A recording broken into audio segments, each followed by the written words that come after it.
Some of the number formats in Google Sheets include automatic, number, currency, and time. The default number format is automatic. In this lesson, we will look at how to change the number format. You may be asking, why change the default automatic format?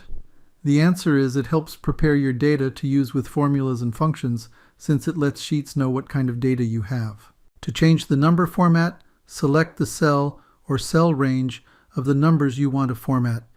I will select cells C2 through C8. Next, click the 1, 2, 3 More Formats button on the Formatting toolbar. A dialog box opens with an extensive list of number formats. As I mentioned earlier, automatic is the default number format, as you can see by the check mark.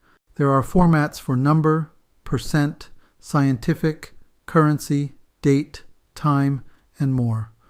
We will discuss just the basics of number formats, but it's worth noting it can be a vast topic, which is beyond the scope of this introductory lesson.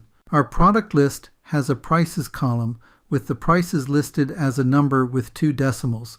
It may be more useful to change this to currency. I will select the currency number format. The prices now appear with a dollar symbol, which is more appropriate for product prices. Let me undo our last step, then click the Format as Currency button on the toolbar.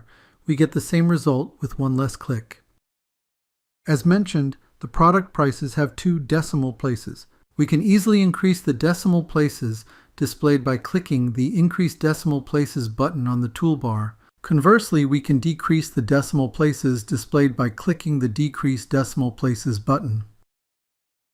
A key thing to note is decreasing or increasing the decimal places displayed doesn't change the underlying number. For example, if we click the displayed price for shampoo, which is rounded to 1 decimal, the number in the formula bar still displays 9.75, which is still the underlying value. I will change the decimals back to 2 places. In this lesson, you learned the basics of number formats. You also learned how to increase and decrease the decimal places displayed.